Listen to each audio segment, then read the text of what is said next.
இடம்பெற்றுக் கொண்டிருக்கின்ற இந்த மாபெரும் மக்கள் பிரச்சார வேளையிலே இதுவரை உரை நிகழ்த்தி சென்றவர் சம்மாந்துறை தொகுதியினுடைய தேசிய மக்கள் சக்தியின் அமைப்பாளர், அதே போன்று சின்னப்பள்ளி வட்டாரத்தினுடைய தலைமை வேட்பாளர் எங்கள் அன்புக்குரிய தோழர் YBM நவாஸ் அவர்களுக்கு இந்த வேளையிலே நன்றிகளையும் வாழ்த்துக்களையும் கூறி இடம்பெற்றுக் கொண்டிருக்கின்ற இந்த மாபெரும் மக்கள் பேரணியிலே மிகவும் நெகிழ்ச்சிகரமான ஒரு செய்தி.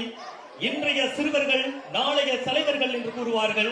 எமது எதிர்நாட்டினுடைய எதிர்காலத்தை தீர்மானிக்கும் இளைஞர்கள் சமுதாயம் இந்த வேளையிலே எங்கள் அன்புக்குரிய ஜனாதிபதி அவர்களினுடைய கரங்களை பலப்படுத்துவதற்காக, அவரை காண்பதற்காக இந்த வேளையிலே இந்த மண்டபத்திற்கு முன்னால் குழுமி இருக்கின்றார்கள். எனவே அவர்களையும் இந்த நிகழ்வுடாக நாங்கள் அன்போடு இந்த வேளையிலே வரவேற்றுக் கொண்டு இந்த மாபெரும் பிரச்சார வேளையிலே அடுத்து நாம் உரை நிகழ்த்துவதற்காக இந்த மேடைக்கு அன்போடு அழைப்பது சம்மாந்துறை மண்ணிலே இடம்பெற்றுக் கொண்டிருக்கின்ற உள்ளூராட்சி மன்ற தேர்தலுக்கான இந்த மாபெரும் மக்கள் பிரச்சார மேடையிலே எமது நாட்டினுடைய தன்னிகரற்ற தலைவர் 76 வருட காலமாக பின்னோக்கி பயணித்துக் கொண்டிருந்த எமது இலங்கை திருநாட்டினுடைய பொய், களவு, அதே போன்று லஞ்சம் போன்ற அதிகார துஷ்பிரயோகங்களை நாசகார செயல்களுக்கும் முற்றுப்புள்ளி வைத்த எம் நாட்டினுடைய அபிவிருத்தி பாதையில்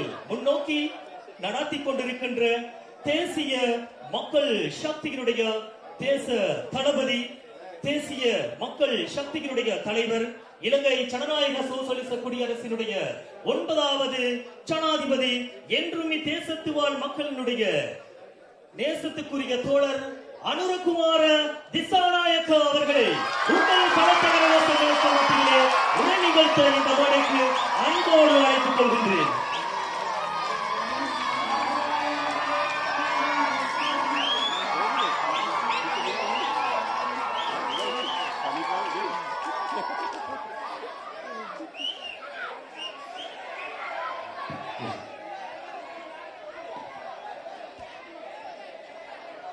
වේදිකාවේ ඉන්න අපේ නියෝජ්‍ය අමාත්‍ය වසන්ත පීරිස් සහෝදරයන්ලු, ඒ වගේම අපේ පාර්ලිමේන්තු මන්ත්‍රී ආදර් බාව සහෝදරයන්ලු, අපි අපේක්ෂකයන් හිතේ කටයුතු කරන අපේ සහෝදරයන් සහෝදරවරුන්, සහභාගී වෙන ආදරණීය අම්මලා තාත්තලා සහෝදරවරු සහෝදරයන් ඇතුළු සියලු දෙනාගෙන් අවසරයි.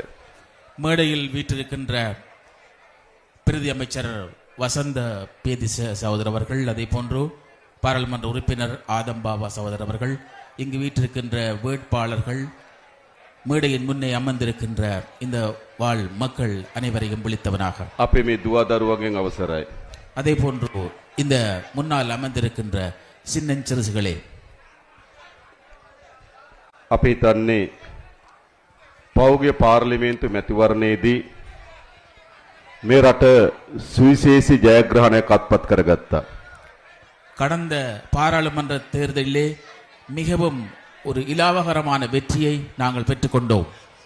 මීට පෙර අපේ මැතිවරණවලදී දකුණ වෙනමත්, නැගෙනහිර වෙනමත්, උතුර වෙනමත් තමයි කටයුතු කරන්නේ. இதற்கு முன்னர் நடைபெற்ற தேர்தல்களிலே தெற்கு ஒரு பக்கமும் கிழக்கு ஒரு பக்கமும் மேற்கு ஒரு பக்கமாகத்தான் இருந்தது. අපේ රටේ ඡන්ද වලින් උණු දේ තමයි ජනතාව බෙදන එක. எங்களது நாட்டிலே இடம்பெற்ற வாக்குகளிலே இடம்பெற்றது என்னவென்றால் எங்களது மக்களை பிரிப்பதாக இருந்தது. දකුණේ ඡන්ද ගන්න නැගෙනහිර උතුර ජනතාවට විරුද්ධව මත හදනවා. தெற்கிலே வாக்குகளை பெறுவதற்காக வடக்கிலே கிழக்கிலே வாழுகின்ற மக்களுக்கு எதிரான கருத்துக்கள் முன்வைக்கப்படும். නැගෙනහිර ඡන්ද ගන්න දකුණට එරෙහිව කෑ ගහනවා. கிழக்கிலே வாக்குகளை பெறுவதற்காக தெற்குக்கு எதிராக சத்தம் போடுவார்கள். උතුරේ ඡන්ද ගන්න දකුණට විරුද්ධව කෑ ගහනවා. வடக்கிலே வாக்குகளை பெறுவதற்காக தெற்குக்கு எதிராக சத்தம் போடுவார்கள். හැම ඡන්දයකදීම ජනතාව බෙදුවා. எல்லா தேர்தல்களிலும் மக்களை பிரித்தார்கள். දකුණේ ජනතාව සිංහල නායකයෙ තෝරන්න, தெற்கிலே உள்ள மக்கள் சிங்கள மக்களை தெரிவு செய்வதற்கும், නැගෙනහිර ජනතාව මුස්ලිම් පක්ෂ තෝරන්න, கிழக்கிலே வாழுகின்ற மக்கள் முஸ்லிம் தலைவர்களை தெரிவு செய்வதற்கும், උතුරේ ජනතාව දෙමළ පක්ෂ තෝරන්න, வடக்கிலே வாழுகின்ற மக்கள் தமிழ் தலைவர்களை தெரிவு செய்வதற்கும், මේ විදියට රට බෙදලා තිබුණා. இவ்வாறு நாடு பிரிக்கப்பட்டிருந்தது. හැබැයි පෞගේ මහමැතිවරණදී මොකද්ද සිද්ධ වුනේ? ஆனால் கடந்த பொது தேர்தலிலே என்ன நடைபெற்றது? උතුරත් வடக்கும் දකුණත් தெற்கும் නැගෙනහිරත් கிழக்கும் ඔක්කොම එකතු වෙලා எல்லோரும் ஒன்றாக சேர்ந்து එක දේශපාලන ව්‍යාපාරයක් ජයග්‍රහණය කරා ඒ ජාතික ජනබලවේගය. ஒரு அரசியல் செயற்பாட்டை வெற்றி பெறச் செய்தார்கள்.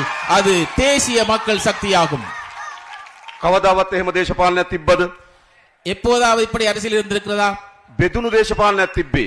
பிரிந்த அரசியல் தான் இருந்தது. පෞගේ මහමැතිවරණ පස්සේ බෙදීම ඉවරයි.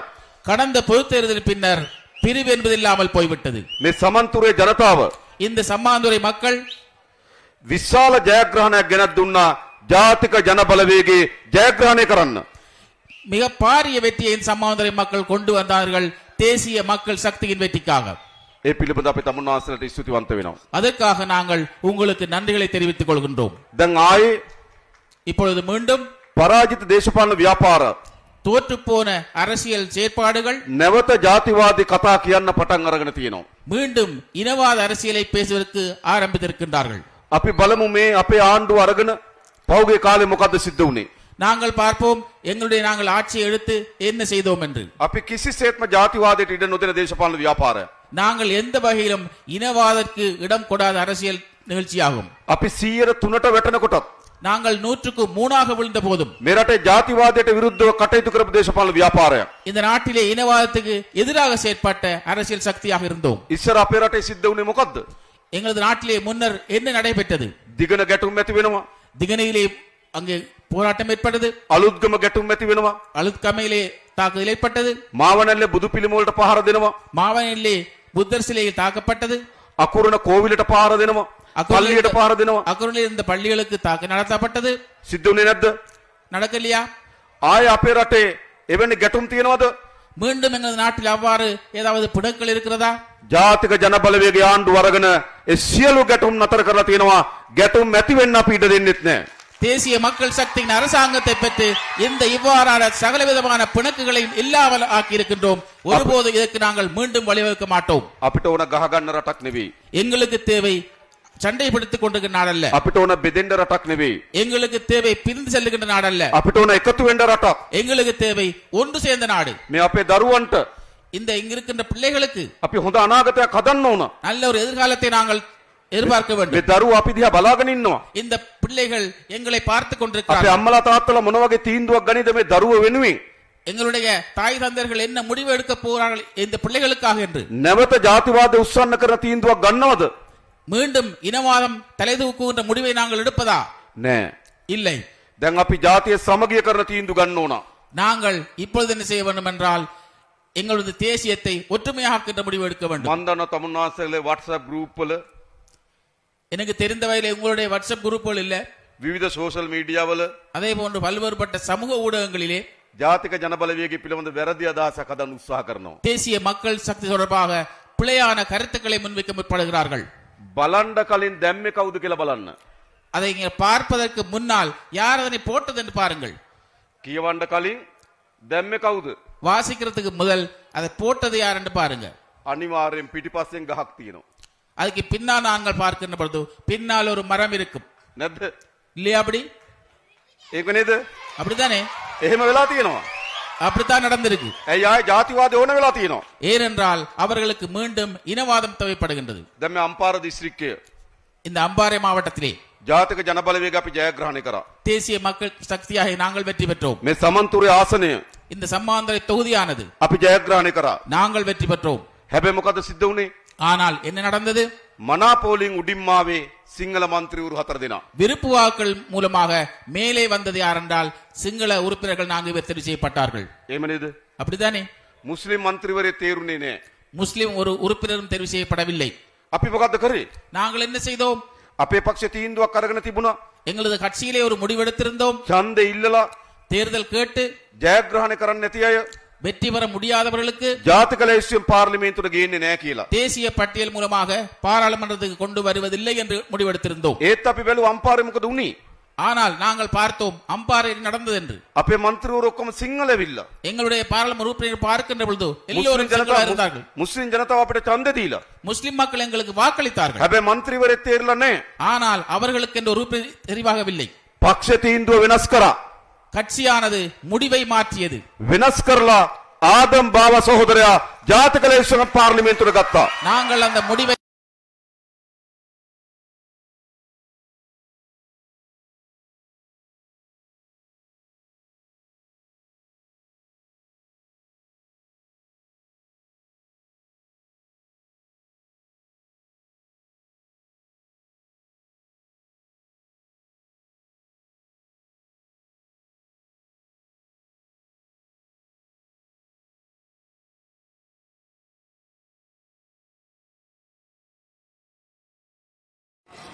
පාර්ලිමේන්තු ව්‍යවස්ථා සභාව කියන වැදගත් ආයතනයක්. சாதாரணமாக பாராளுமன்றத்தில் இருக்கிற அரசியல் பேரவையின் பேரவை என்பது மிக முக்கியமான ஒரு பதவியாக இருக்கிறது. ඒකෙන් තමයි අගමැති තුමාට අවසර දෙන්නේ.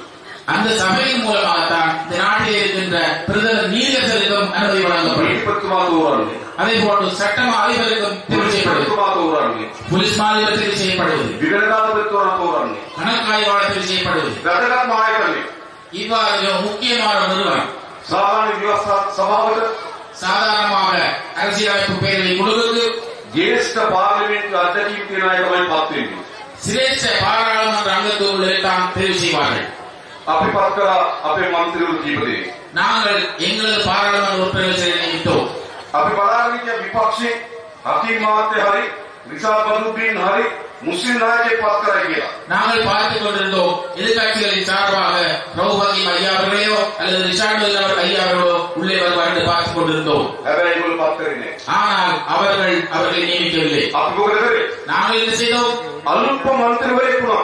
புதிய பாராளுமன்ற உறுப்பினராக இருந்தாலும் ඒ ව්‍යවස්ථා සභාවට அந்த அரசியலமைப்பு சபைக்கு මුස්ලිම් ජනතාවගේ නියෝජනයක් ඕන නිසා முஸ்லிம் மக்களின் பிரதிநிதித்துவம் தேவை என்றபடியால் ආදම් බාව සහෝදරයා ව්‍යවස්ථා සභාවේ සමාජිකයෙක් කරා. தோழர் ஆதம்பா அவர்களை அரசியலமைப்பு பேரவைக்கு நாங்கள் நியமித்தோம். නම ගියපු මුස්ලිම් නායකයෝ හිටියේ විපක්ෂේ. பேர் போன அரசியல்வாதிகள் இருந்தது எதிர்கட்சியிலே. ඒගොල්ලෝ පත් කරේ නැහැ. அவர்கள் யாரையும் நியமிக்கவில்லை. අපි එහෙමයි අයිතිවාසිකම් ආරක්ෂා කරන්නේ. நாங்கள் இவ்வாறுதான் உரிமைகளை பாதுகாக்கின்றோம்.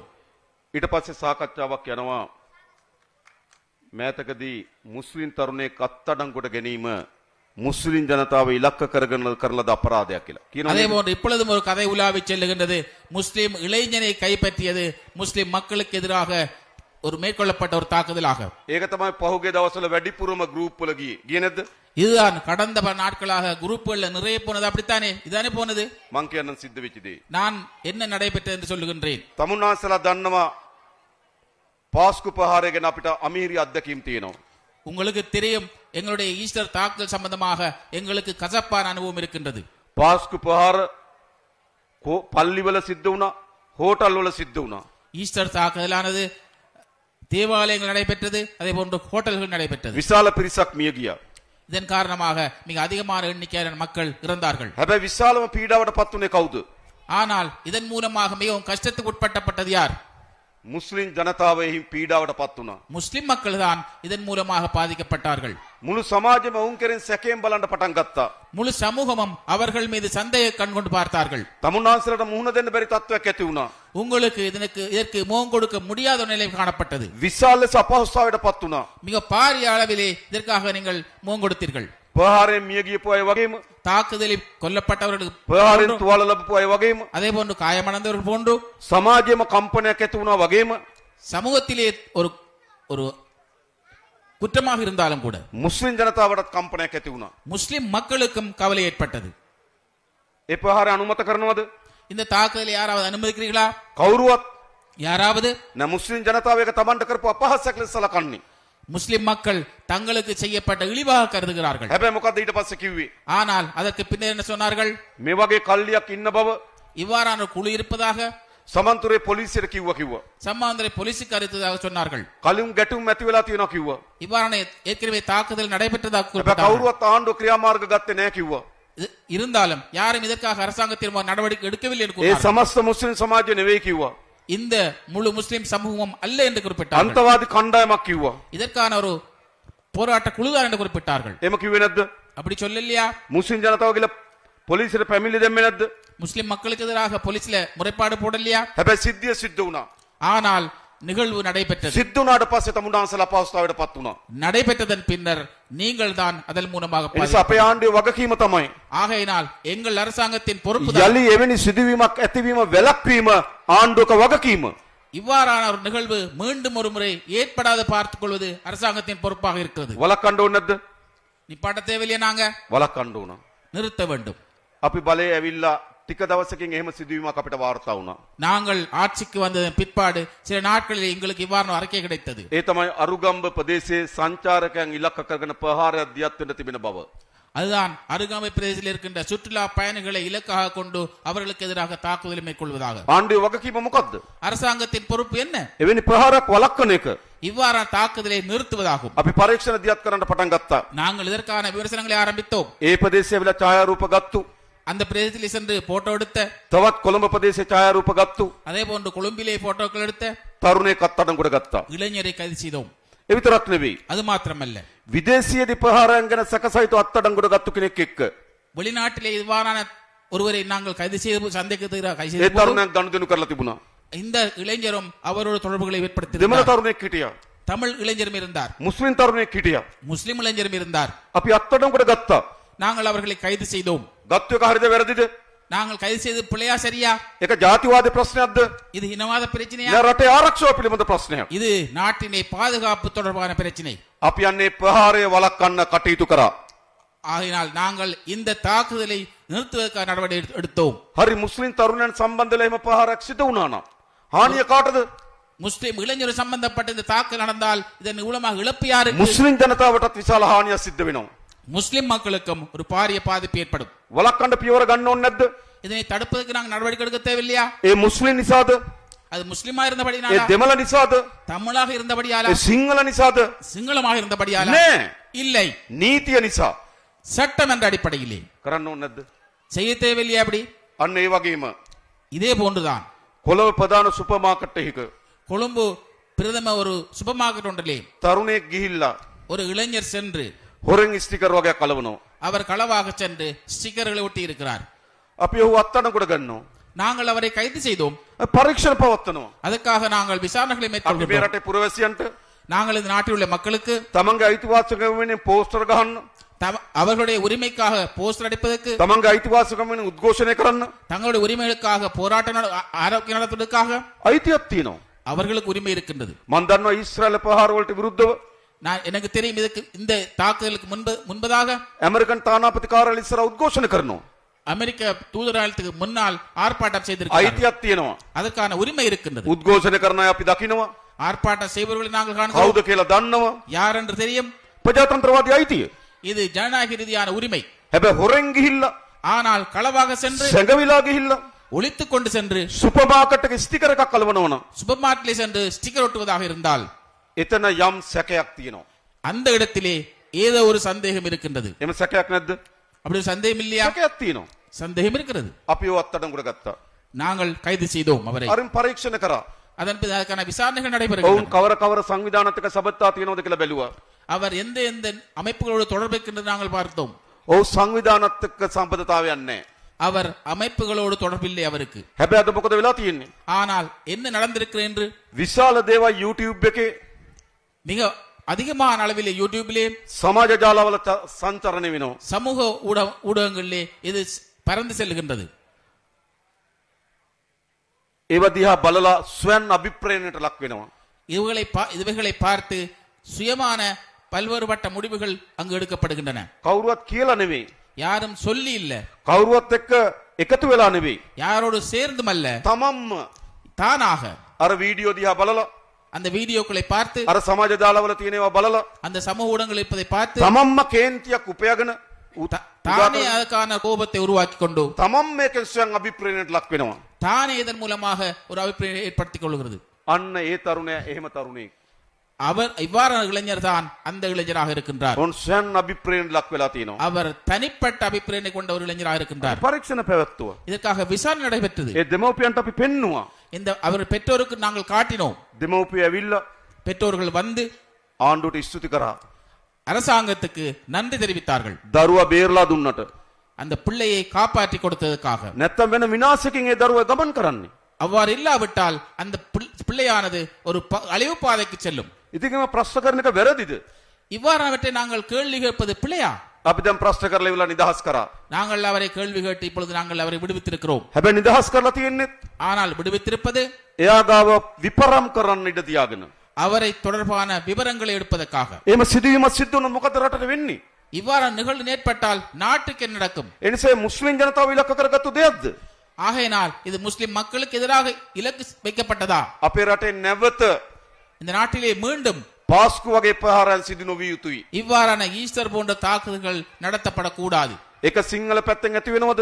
அது சிங்கள பகுதியிலே நடைபெறுகிறதா? දෙමළ පැත්තෙන් ඇති වෙනවද? தமிழ் பிரதேசத்தில் இடம்பெறுகிறதா? මුස්ලිම් පැත්තෙන් ඇති වෙනවද? முஸ்லிம் பக்கத்தில் இடம்பெறுகிறதா? ભેදකින් තොරව எந்த விதமான பேதமும் இன்றி අපි නීතිය ඉටු කරන්න බැඳී සිටින ආණ්ඩුවක් ඒකට මේ රටේ සියලු ජනතාවගේ සහාය අවශ්‍යයි. நாங்கள் சட்டத்தை சரியான முறையில் நிறைவேற்ற இருக்கின்ற அரசாங்கம் இதற்கு உங்களுடைய அனைவரும் ஒத்துழைப்பு தேவையாக இருக்கின்றது. මට දැන් කියන තමුන්වහන්සේලා இப்பொழுது நீங்கள் எனக்கு சொல்லுங்கள், ඒක හරිද වැරදිද? அது சரியா பிழையா என்று. එහෙම කරන්න ඕනේ නැද්ද? அப்படி செய்ய தேவையில்லையா? ඒ විතරක් නෙවෙයි අපි அது மாத்திரமல்லாமல் நாங்கள் පාස්කු ප්‍රහාරය පිළිබඳවත් ஈஸ்டர் தாக்குதல் தொடர்பாக ඒවා සිද්ධ වෙලා තියෙනවා. அது நடைபெற்றிருக்கின்றது. හැබැයි අපි පරීක්ෂණ පවත්වනවා. அதற்கான விசாரணை நடைபெற்றுக் கொண்டிருக்கின்றன. දේවල් සිද්ධ වෙන්න දෙන්නේ නැහැ විතරක් නෙවෙයි. அது நடைபெறாமல் இருப்பது மாத்திரமல்ல, සිදු වුණු දේවල් වලත් நடைபெற்ற விடயங்கள் தொடர்பாக ඇත්ත මේ රටේ ජනතාවට එළුදෙරු කරන එක අපේ ආණ්ඩුවේ වගකීම. உண்மையை இந்த நாட்டு மக்களுக்கு தெரிவிப்பது எங்களது அரசாங்கத்தின் பொறுப்பாக இருக்கிறது. එහෙම ආණ්ඩුවක් ඕනේ නැද්ද? இவ்வாறு அரசாங்கம் தேவையில்லையா எங்களுக்கு? එහෙම ආණ්ඩුවක් අපි හදලා තියෙනවා. இவ்வாறு அரசாங்கத்தை தான் ජාතිවාදයට වැටෙන්නේ නැති ආණ්ඩුවක්.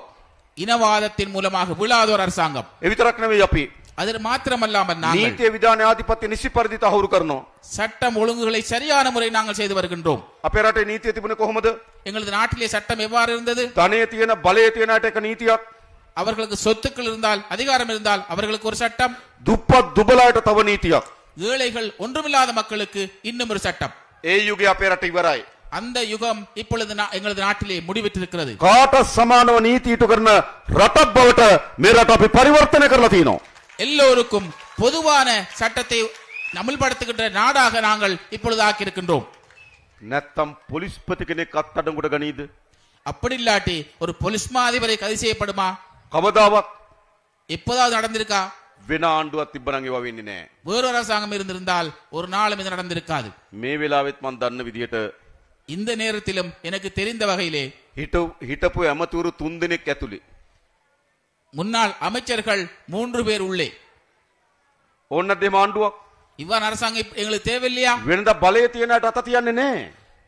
எங்களது முன்னே நாட்களிலே அதிகாரம் உள்ளவர்கள் மீது யாரும் கை வைக்க மாட்டார்கள். ධනය තියෙන අයට අත තියන්නේ නැහැ. அதே போன்று சொத்து உள்ளவர்களுக்கு ඔන්න අපි ආණ්ඩුවක් හදලා තියෙනවා. நாங்கள் பாருங்கள் ஒரு அரசாங்கத்தை உருவாக்கி இருக்கிறோம். හැම කෙනාටම සාධාරණව නීතිය ඉටු කරන ආණ්ඩුවක්. எல்லோருக்கும் நியாயமான முறையிலே சட்டத்தை செயல்படுத்துகிற அரசாங்கம். දැන් ඔය පොඩි පොඩි ගෙවල්ලා කාමරාස්තර ඇසීම් තියතිය කට්ටිය කතා කරනව නේද? இப்ப சின்ன சின்ன வீடுகள்ல சின்ன சின்ன ரூம்கள்ல கூட்டம் நடத்தி காட்சி கொண்டிருக்காங்க. ඇයි? ஏன் அது? නීතිය ක්‍රියාත්මක කරනවට බය අය. சட்டத்தை நிறைவேற்றப்படுவதற்கு பயப்படுபவர்கள். ගොඩක් බය වෙන්න ඕන. நிறைய பயப்படணுமா? හොඳ නැද්ද මේ විදිය? இவ்வாறு போவது நல்லதில்லையா? ඒ විතරක් නෙවෙයි. அது மாத்திரமல்ல, අපි ආර්ථිකය ගොඩනගමින් තියෙනවා. நாங்கள் பொருளாதாரத்தை கட்டியெழுப்பி இருக்கிறோம். දැන් මේ වේදිකාවල කෑමර දෙන අය இந்த மேடைகளில் சத்தம் போடுபவர்கள் රට දුප්පත් භාවයට පත් කරා. இந்த நாட்டை ஏழ்மையாக ஆக்கியவர்கள். ගෑස් නැති කරා. கேஸ் இல்லாமல் ஆக்கினார்கள். තෙල් නැති කරා. எங்களது எரிபொருள் இல்லாமல் ஆக்கினார்கள். බෙහෙත් නැති කරා. மாத்திரைகள் இல்லாமல் ஆக்கினார்கள். අපේ රටේ දොස්තරලා රට දාලා ගියා. எங்களது நாட்டிலே இருந்த வைத்தியர்கள் நாட்டை விட்டு රට சென்றார்கள். විනාශ කරා. இந்த நாட்டை அழித்தார்கள். ශ්‍රේෂ්ඨාධිකරණයේ තීන්දුවක් තියෙනවා. உயர்நீதிமன்ற தீர்ப்பு ஒன்று இருக்கின்றது. මේ ආර්ථික කඩාවැටීමට හේතුව இந்த பொருளாதாரம் வீழ்ந்ததற்கு காரணம் කවුද වග කියන්න ඕන කියලා. யார் இதற்கு பொறுப்பு கூற வேண்டும் என்று இருக்கின்றது. කවුද වග කියන්න ඕන කියලා ශ්‍රේෂ්ඨාධිකරණ කිව්වේ? யார் பொறுப்பு கூற வேண்டும் உயர்நீதிமன்றம் சொன்னது? මහින්ද රාජපක්ෂ, மஹிந்த ராஜபக்ச, ගෝඨාභය රාජපක්ෂ, கோட்டாபய ராஜபக்ச, බැසිල් ராஜபக்ச, අජිත් නිවාඩ් කබ්‍රාල්, அஜித் நிவாட் கப்ரால், පීපී ජයසුන්දර. பிபி ஜெயசுந்தரன். ඒගොල්ලෝ දැන් වේදිකාවේ වෙලා කියන මොකද්ද? அவர்கள் இப்பொழுது மேடைக்கு வந்து என்ன சொல்லுகிறார்கள்? ආයෙ දෙන්නලු රට හදන්න. மீண்டும் தரட்டாம் நாட்டை கட்டியெழுப்பது. හදපු හැටි දැක්කනේ. நீங்க கட்டியெழுப்பு எங்களுக்கு தெரிஞ்சுதானே? ඒගොල්ලෝ දන්නවා එහෙම ජනතාව ආයෙ රැවටෙන්නේ නැති බව. அவர்களுக்கு தெரியும் மக்கள் இன்னும் ஒரு முறை ஏமாற மாட்டார்கள் என்று அவர்களுக்கு தெரியும். ඔය කෑ ගහන්නේ නීතියට බයි. அவர்கள் சத்தம் போடுவது சட்டத்துக்கு பயப்பட்டுத்தான் சத்தம் போடுகிறார்கள். වැඩියෙන් කෑ ගහන්නේ වැඩියෙන් බය කෙනා. ஆக கூடுதலா சத்தம் போடுவது ஆக கூட பயமுள்ளாள். මතක තියාගන්න. இதனை ஞாபகம் வைத்துக் கொள்ளுங்கள். අපි කිසි පරීක්ෂණයට අතපොවන්නේ. நாங்கள் எந்த விதமான விசாரணைகளுக்கும் கை வைக்க மாட்டோம். පොලිස් දෙපාර්තමේන්තුව, போலீஸ் திணைக்களமானது, අපරාධ පරීක්ෂණ දෙපාර්තමේන්තුව, குற்றவியல் திணைக்களமானது, නීතිපති දෙපාර්තමේන්තුව, சட்டமாதிபர் திணைக்களம், අල්ලස්සෝ දූෂණ කොමිසම සභාව லஞ்ச ஊழல் ஆணைக்குழுவானது පරීක්ෂණ පවත්වනවා. அவர்கள் விசாரணைகள் மேற்கொள்கின்றார்கள். අපි ස්වාධීනත්වය දීලා තියෙනවා. நாங்கள் அதற்கான சுயாதீனத்தை අපි வழங்கியிருக்கிறோம். පහසුකම් දීලා තියෙනවා. அதற்கான வசதிகளை வழங்கியிருக்கிறோம். නීති මදි නම් නීති හදලා දෙනවා.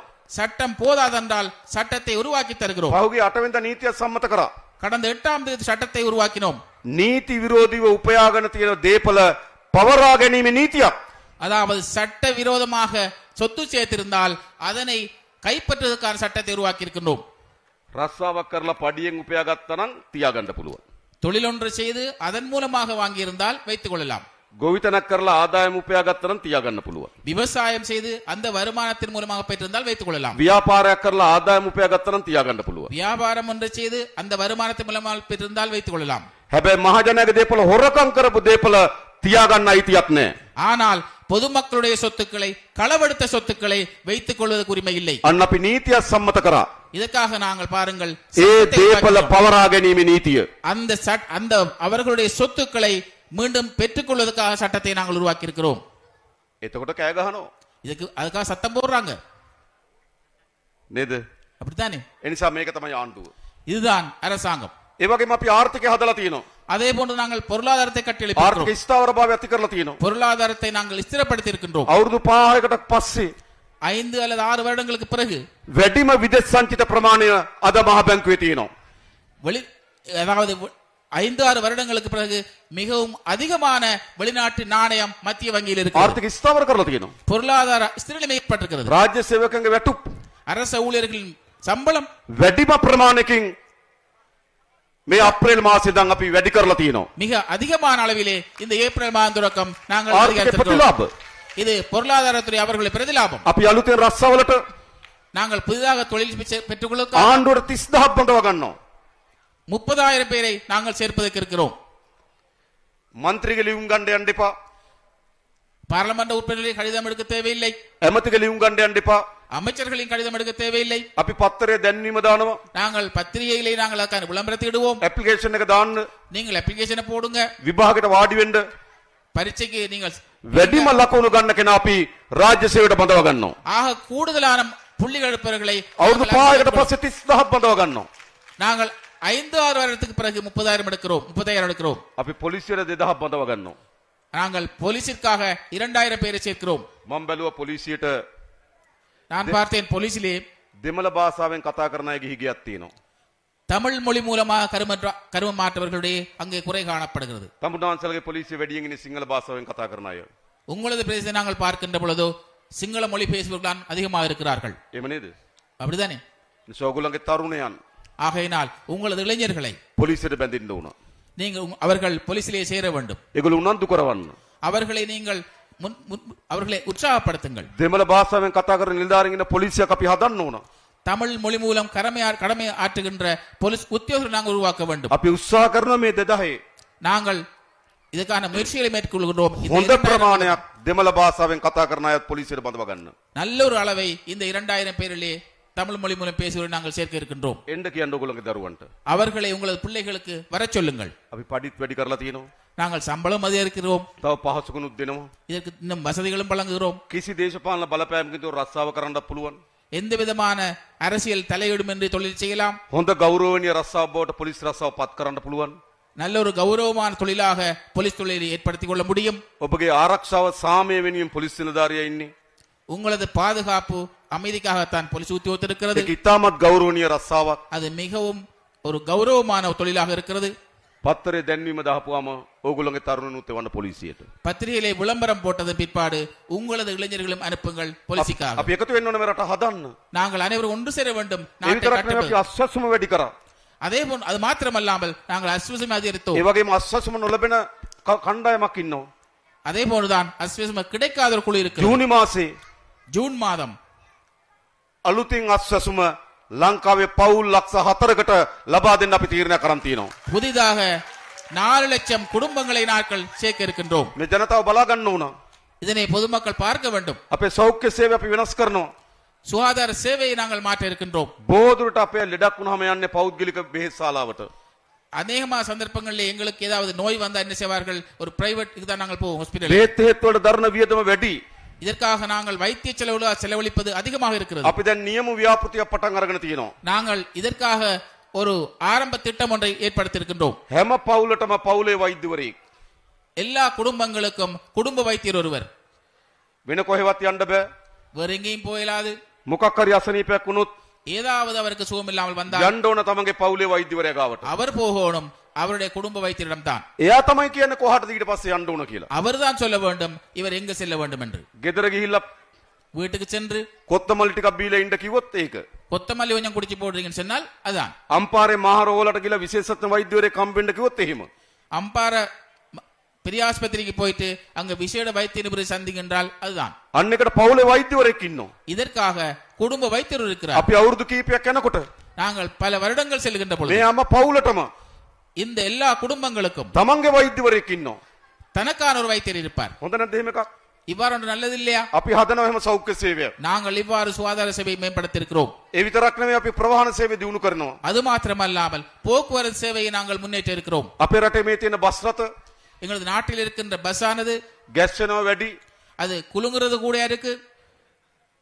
බස් එකේ කොළඹ ගිහිල්ලා ගෙදර ආවොත් பஸ்ல கொழும்பு போய் வீட்டை வந்தால் පෙන්ඩෝල් දෙකක් ගහලා බුදිය ගන්න ඕන. பிறகு ரெண்டை போட்டு தான் நித்திர නැද්ද? விடணும். அப்படி இல்லையா? එහෙමනේ තත්ත්වය. அப்படிதான் நிலைமை. අපි වෙනස් කරනවා මේ ප්‍රවාහන සේවය. இவ்வாறு இருக்கின்றது நாங்கள் අපි மாற்ற இருக்கின்ற இந்த තාමත් போக்குவரத்து සුවපහසු மிகவும் நல்ல ஒரு வசதி உள்ள ගැස් වෙනවා අඩු குலுங்கு இல்லாமல் இருக்கின்ற බස් රථ සේවයක් බවට මේ බස් රථ සේවය පටන් ගන්නවා. பஸ் சேவையாக இந்த பஸ் சேவை மாற்ற இருக்கின்றோம். අපි ආරම්භයක් වශයෙන් නාගරික සේවා පටන් ගන්නවා. இதனை ஆரம்பமாக நாங்கள் நகர சேவையை ஆரம்பித்திருக்கிறோம். මේ අවුරුද්දේ අපි අයවැය කෙනෙක් කෝටි 300ක් වෙන් කරා අලුත් බස් රථ ගේන්න. இந்த வருடத்திலே வரவு செலுத்தத்தின் மூலமாக හොඳ බස් රථ 300 கோடியை நாங்கள் ஒதுக்கி இருக்கிறோம் புதிய பஸ்களை வாங்குவதற்காக. நல்ல பஸ் හොඳයිනේ. நல்லதானே? ප්‍රවාහන සේවය දියුණු කරනවා. போக்குவரத்து சேவையை முன்னேற்றுகின்றோம். ඊළඟ අධ්‍යාපනය. அதன் பின்னர் கல்வி. මේ දරුවන්ට හොඳ අධ්‍යාපනයක් ඕන. இந்த பிள்ளைகளுக்கு நல்ல ஒரு கல்வி வேண்டும். මේ තියෙන අධ්‍යාපන ක්‍රමයෙන් இப்போது இருக்கின்ற இந்த கல்வி முறையின் மூலமாக මේ දරුවෝ විශාල ලෙස පීඩාවට පත් වෙනවා. இந்த பிள்ளைகள் மிகவும் அதிகமான அளவிலே தாக்கத்துக்கு உள்ளாகின்றார்கள். ලොකු බෑග් එකක් அவர்களுக்கு மிகப்பெரிய ஒரு பேக் உண்டு. දරා ගන්න බැරි තරංගයක්. அவர்களுக்கு தாங்கிக் கொள்ள முடியாத போட்டி. ඉස්කෝලේ යනවා. ஸ்கூலுக்கு போகிறார்கள். ඉතුරු කාලේ පන්තියට යනවා. மிச்ச நாள் அவர் வகுப்புகள் මේ போகிறார்கள். ළමයිට ජීවිතයක් නැහැ. அந்த பிள்ளைகளுக்கு வாழ்க்கையே இல்லை. ඒ නිසා අපි මේ අධ්‍යාපන ක්‍රමය වෙනස් කරනවා. ஆகையினால் இந்த கல்வி முறையை நாங்கள் மாற்றுகிறோம். දෙමව්පියන්ට බරක් නොවෙන, பெற்றோருக்கு பாரம் இல்லாத, දරුවන්ට පීඩාවක් නොවෙන பிள்ளைகளுக்கு தாக்கம் இல்லாத අලුත් අධ්‍යාපන ක්‍රමයක් අපි අපේ රටේ හදනවා. புதிய கல்விக் கொள்கையை நாங்கள் இந்த நாட்டிலே உருவாக்கி இருக்கிறோம். 2026 එක පටන් ගන්නවා. 2026ஆம் ஆண்டிலே அதை நாங்கள் ஆரம்பிக்கிறோம். 2026 පළවෙනි පන්ති ඇතුළත් වෙන දරුවන්ටයි 2026ஆம் ஆண்டு முதலாம் வகுப்பில் சேருகின்ற பிள்ளைகளுக்கு 2026 6 පන්තියේ දරුවන්ටයි 2026 என்று இருக்கிற 6ஆம் ஆண்டு பிள்ளைகளுக்கும் අලුත් බර නැති විෂය නිර්දේශයක් හඳුන්වා දෙනවා. அவர்களுக்கு பாரம் இல்லாத பாட விதானங்களை நாங்கள் ஆக்க இருக்கின்றோம். මේ දරුවන් මේ පීඩාවෙන් ගලව ගන්න ඕන. இந்த பிள்ளைகளை நாங்கள் இந்த அவர்களுடைய தாக்கத்திலிருந்து ඒ நாங்கள் නිසා රජයේ வெளியெடுக்கணும். ප්‍රධාන වගකීම இது அரசாங்கத்துக்கு ஒரு பிரதான பொறுப்பாக இருக்கிறது. අධ්‍යාපනය, கல்வி, සෞඛ්‍ය, சுகாதாரம், ප්‍රවාහනය போக்குவரத்து මේ තුන ඉතාමත් දියුණු රටක් බවට මේ රට පත් කරනවා ජාතික ජනබලවේගයේ ආණ්ඩුව. இவை மூன்றையும் நல்ல முறையிலே கட்டி எழுப்பியதாக இந்த இதற்கு- தேசிய மக்கள் சக்தியின் அரசாங்கம் நிச்சயமாக செய்யும். අපේ ගම්වල ප්‍රශ්න විසඳන්න ඕන. எங்களுடைய கிராமத்திலே இருக்கிற பிரச்சனைகள் මම தீர்க்க දන්නවා வேண்டும். මේ ප්‍රදේශ ගොඩක් ජනතාව කුෂ්කර්මාන්තයත් එක්ක යැපෙන්නේ. எனக்கு தெரியும் இந்த பிரதேசத்தில் இருக்கின்ற மக்கள் கூடுதலான விவசாயம் செய்ய ஈடுபடுகின்றவர்கள். සේනානායක සමුද්‍රයෙන් තමයි වතුර ගලාගෙන ඉන්නේ. சேனநாயக்க சமுத்திரத்திலிருந்து தான் உங்களுக்கு தண்ணீர் வருகின்றது. ඇලවේලි කැඩිලා, அவர்கள் வருகின்ற வாய்க்கால்கள் உடைந்திருக்கின்றது. ඇලිකට් කැඩිලා, அதே போன்று அணைக்கட்டுகள் உடைந்திருக்கின்றது. වගාවක් හරියට කරගන්න විදියක් නැහැ. விவசாயத்தை சரிய முறையில் செய்ய පෞද්ගලික முடியாது. විශාල ගම් වතුරක් ගැලුවා. கடந்த நாட்களிலே வெள்ளம் ஏற்பட்டது. අපි ඒ ගම් වතුර සියලු දෙනාට මේ වන විට වන්දි ගෙවීම අවසන් කරලා තියෙනවා. நாங்கள் கடந்த வெள்ளத்திலே பாதிக்கப்பட்ட அனைவருக்கும் நிவாரணம் வழங்கி இருக்கிறோம். இவகமே- வந்தி வழங்கி ඒ இருக்கின்றோம். වගේම ඇලිවේලි ඇනිකට් හදන්න අපි මුදල් වෙන් කරලා තියෙනවා. அதே போன்றுதான் எலிவேரிய அணைக்கட்டை கட்டுவதற்காக நாங்கள் நிதி ஒதுக்கி இருக்கிறோம். රුපියල් 15000 තිබුණු පෝරසාන ආධාරය 25000 දක්වා අපි වැඩි කරා. 15,000 இருந்த உரமானியத்தை நாங்கள் 25,000 ஆக்கி இருக்கின்றோம். පෝර දුන්නේ වී වගාවට විතරයි. உரம் வழங்கியது நெல்லுக்கு மாத்திரம்தான். අපි මේ යල් කන්නේ ඉඳන් எதிர்வருகின்ற போகத்தின் மூலமாக කුඹුරේ එළවලු වගා කරනවා නම් ඒ සඳහාත් රුපියල් 15000ක පෝරසාන ආධාරයක් දෙන මේ යල් කන්නේ ඉඳන් அவர்கள் தங்களுடைய நிலங்களிலே அவர்கள் மரக்கறி செய்தாலும் கூட அவர்களுக்கு 15,000 வழங்க இருக்கின்றோம். තමුන්වන්සලා වගා කරන්න. நீங்கள் உங்களது விவசாயங்களை මේ மேற்கொள்ளுங்கள். රටේ ආර්ථිකය හදන්න ඕන. எங்களது நாட்டிலே நாங்கள் பொருளாதாரத்தை கட்டியெழுப்ப வேண்டும். මේ කන්නේ වී මිල කොහොමද? இந்த போகத்திலே நெல் விலை எவ்வாறு இருந்தது? නල්ලම්. හරි. හොඳයි වී මිල. நெல் விலை நல்லதானே? අය පහළ වැටෙන්න දෙන්නේ නැහැ. மீண்டும் அந்த நெல் விலை இறங்குறது தாரல. වී මිල පහළ වැටෙන්න නෙමෙයි හාල් මිල ඉහළ යන්න දෙන්නෙත් නැහැ. அதே போன்று நெல்லின் விலை குறைவடையாது இருக்கும் போதோடு அரிசியின் விலை கூடாமல் இருப்பதையும் பார்த்துக் கொள்வோம். මේ ඔක්කොටම අපි සැලසුම් හදලා තින්නේ. இவை அனைத்துக்கும் நாங்கள் திட்டங்களை தீட்டி මේ இருக்கின்றோம். ගොවි ජනතාවත් බලා ගන්නවා. இந்த விவசாய மக்களை நாங்கள் பார்த்துக் හොඳ கொள்வோம். ජීවිතයක් අපි හදලා දෙනවා. அவர்களுக்கு நல்ல ஒரு வாழ்க்கையை ஏற்படுத்தி கொடுப்போம். ඒ වගේ මේ ගම්වල පාරවල් அதே போன்று எங்களது கிராமங்களின் போக்கு, வீதிகள் போக்கு இருக்கின்றது. පාසල් රෝහල් වල ගොඩනැගිලි அதே போன்று பாடசாலை අවශ්‍ය வைத்தியசாலை පාසල් கட்டடங்கள், ඔක්කොම හදන්න ඕන. இதற்காக தேவைப்படுகின்ற வசதிகள் எல்லாம் செய்ய ඒවා வேண்டும். හදන්න පුළුවන්. இவைகள் அனைத்தையும் செய்யலாம். අපි සල්ලි ඉතුරු කරලා තියෙනවා. நாங்கள் இதற்காக பணங்களை மீதப்படுத்திருக்கிறோம். සල්ලි නාස්ති නොකර තියෙනවා. நாங்கள் பணத்தை வீண்விரயம் செய்யவில்லை. මම තමුන්වන්සලා සතුටින් කියන්න කැමතියි. நான் உங்களுக்கு சந்தோஷமாக ஒரு விஷயத்தை சொல்லுகின்றேன். මේ 2025 වසර තමයි இது 2025 ஆண்டு தான். භාණ්ඩාගාරයට වැඩිම සල්ලි උපයන වසර. இந்த எங்களுடைய திரைசேரிக்கு மிக அதிகமாக பணம் சேருகின்ற வருடமாக இருக்க போகின்றது. විශාල සල්ලි ප්‍රමාණයක් භාණ්ඩාගාරයට එනවා. மிக அதிகமான பணம் திரைசேரிக்கு வரப்போகின்றது. අපිව නාස්ති කරන්නේ නැහැ. நாங்கள் அந்த பணத்தை வீண்விரயம் செய்ய අපිව மாட்டோம். හොරකම් කරන්නේ නැහැ. நாங்கள் களவெடுக்க மாட்டோம். අද ලංකාවේ පළවෙනි වතාවට ආණ්ඩුවක් හැදිලා තියෙනවා. இப்பொழுது இலங்கையிலே முதல் முறையாக ஒரு அரசாங்கம் உருவாகி இருக்கிறது. ජනාධිපතිවරයා, ஜனாதிபதியானவர், කැබිනට් මණ්ඩලය, அதே போன்று அமைச்சரவை, පාර්ලිමේන්තුව பாராளுமன்றம், මේ කිසි කෙනෙක් இவர்கள் யாரும் මහජනයාගේ සතයක් හොරකම් කරන්නේ නැති, නාස්ති කරන්නේ නැති ආණ්ඩුවක්. பொதுமக்களுடைய ஒரு சதமேனும் களவெடுக்காத வீண்விரயம் செய்யாத அரசாங்கம். වෙන කාටවත් පුළුවන් ද මේ ආණ්ඩුවක් හදන්න? வேற யாருக்கும் இப்படியான அரசாங்கத்தை உருவாக்க இயலுமா? ජාතික ජනබලවේගයේ පමණයි. தேசிய மக்கள் சக்திக்கு மாத்திரம்தான். අපි හදලා තියෙන මේ ආණ්ඩුවක්. நாங்கள் அவ்வாறு அரசாங்கத்தை உருவாக்கி இருக்கின்றோம். ඒ වගේම அதே போன்று හොරකම් කරපු අයටත් පාඩමක් උගන්වන ආණ්ඩුවක් මතක තියාගන්න මේක. களவெடுத்தாக்களுக்கும் பாடம் படிப்பிக்கிற அரசாங்கம் என்பதை ஞாபகம் வைத்துக் கொள்ளுங்கள். පරීක්ෂණ පටන් ගන්න තියෙන්නේ. இதற்கான விசாரணைகள் ஆரம்பிக்கப்பட்டிருக்கு. අනිවාර්යයෙන් මේ වැඩ ටික කරනවා. நிச்சயமாக இந்த வேலைகளை செய்வோம். කරන්න ඕනේ නැද්ද? செய்ய தேவையில்லையா? කරන්න ඕන. செய்யணும். ඒතර මොකද්ද දැන් අපිට ඕන? இதுக்கு நாங்கள் என்ன செய்யணும்? දැන් අපි ඊළඟ නොවැම්බර් මාසේ අලුත් අයවැයලයක ඉදිරිපත් කරනවා. இதன் பின்னர் நாங்கள் எதிர்வரும் நவம்பர் மாதம் புதிய வரவு செலவு திட்டத்தை சமர்ப்பிக்க இருக்கிறோம். ඒතර මේ සමන්තුරේ ප්‍රාදේශ සභාව அப்பொழுது இந்த சம்மாந்திர பிரதேச சபை, ප්‍රාදේශ සභාවට ගොඩක් වැඩ තියෙනවා. பிரதேச சபைக்கு நிறைய வேலைகள் இருக்கும். පෙර පාසල් ටික නඩත්තු කරන්න, பாலர் பாடசாலைகளை அவர்கள் நடத்தி செல்ல வேண்டும். කැලි කසලා අයින් කරන්න, அதே போன்று குப்பைகளை அகற்ற வேண்டும். කාණු පද්ධතිය පිරිසුදු තියාගන්න, அதே போன்று கான்களை சுத்தமாக வைத்திருக்க வேண்டும். ගම්වල පාරවල් ටික හදන්න, கிராமத்திற்கு வீதிகளை கட்டியெழுப்ப செய்ய வேண்டும். ආදානාගාරය නඩත්තු කරලා තියාගන්න. அதே போன்று மையவாடிகளை சரியான முறையில் செய்ய මේ வேண்டும். ආදී ජනතාවගේ විශාල වැඩ කොටසක් ප්‍රාදේශ සභාවට තියෙනවා. இவ்வாறு மிக அதிகமான வேலைகள் பிரதேச சபைக்கு இருக்கின்றது. ඒ සඳහා ප්‍රාදේශ සභාවට වරිපණම් බදු එකතු කරනවා. அதற்காக பிரதேச சபைக்கு வரிப்பணம் மூலமாக வருமானம் சேர்க்கின்றது. විවිධාකාරයේ බදු එකතු කරනවා. பல்வேறு வழிபட்ட வகையிலே அதுக்காக பணம் බදු சேர்க்கிறது. එකතු කරලා සමන්තුරේ ප්‍රාදේශ සභාවට සල්ලි එනවා. இவ்வாறு சேர்க்கின்ற வரி சம்மாந்துறை பிரதேச சபைக்கு வருகின்றது. හැබැයි මොකද වෙන්නේ? ஆனால் என்ன நடக்கிறது? සමන්තුරේ ප්‍රාදේශ සභාවේ ගොඩක් වැඩ කරන්න තියෙනවා. சம்மாந்துறை பிரதேச சபையிலே ஏராளமான வேலைகள் செய்ய இருக்கின்றது. ඇවිල්ලා තියෙන සල්ලි ටික මදි. வந்திருக்கின்ற பணம் போதாது. දැන් මොකද කරන්න ඕන?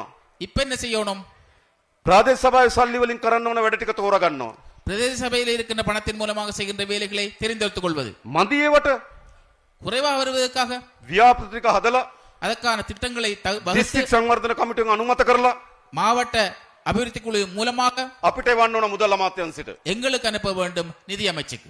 මෙන්න සමන්තුරේ ප්‍රාදේශ සභාවේ ආදායම, இதுதான் சம்மாந்திர பிரதேச சபையின் வருமானம். මෙන්න මේ වැඩ ටික අපිට කරන්න පුළුවන්.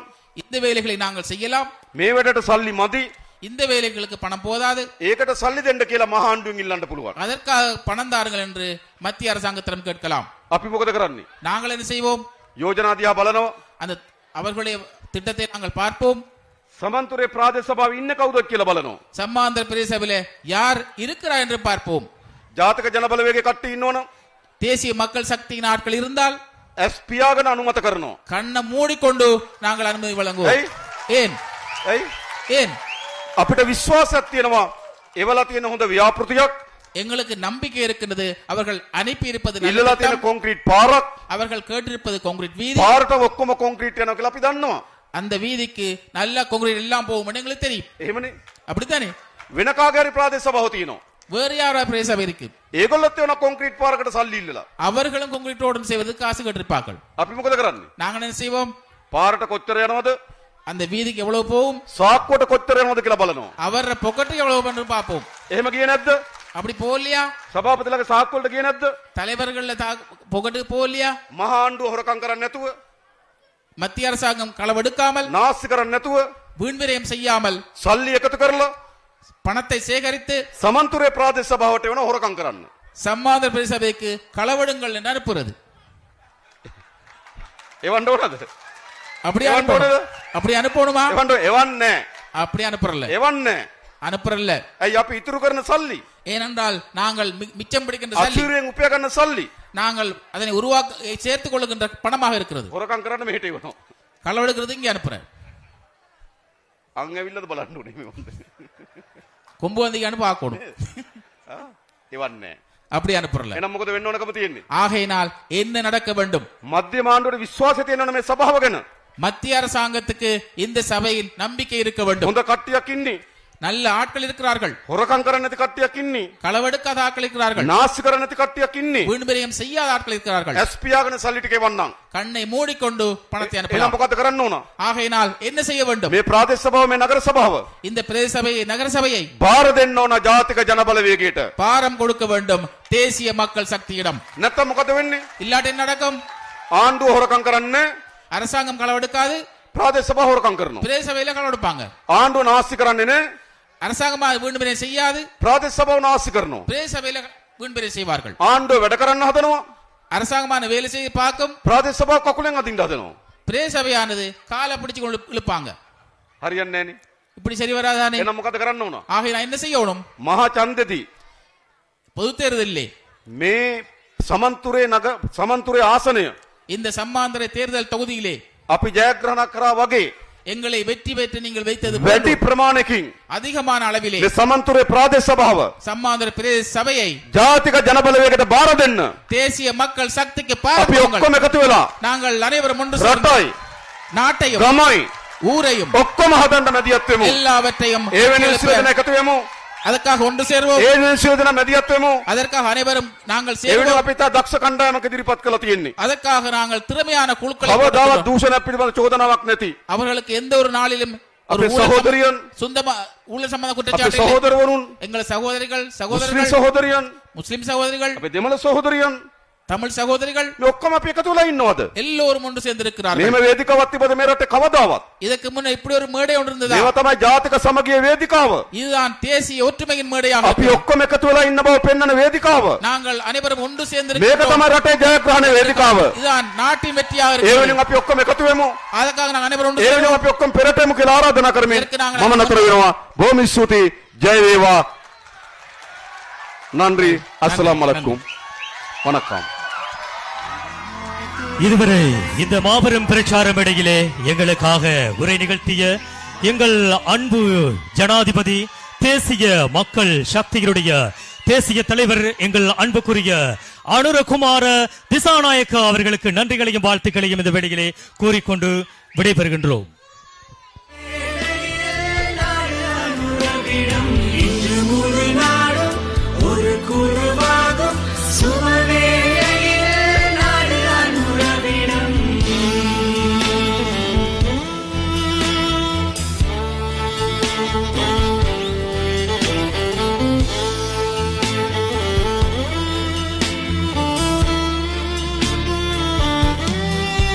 வரலாற்றிலே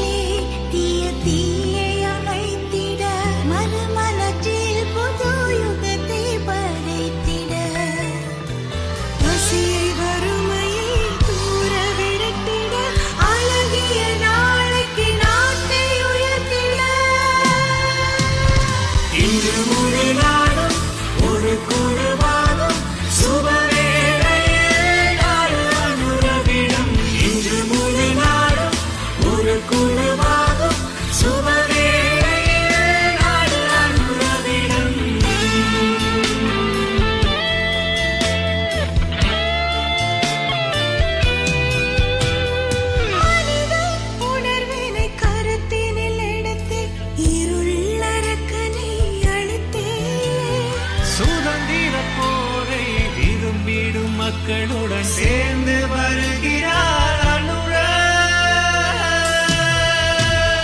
இன்று முழு நாடும் ஒரு குழுவாகும் சுபவேளையில் நாள் அனுரவிடம். இன்று முழு நாடும் ஒரு குழுவாகும் சுபவேளையில் நாள் அனுரவிடம்.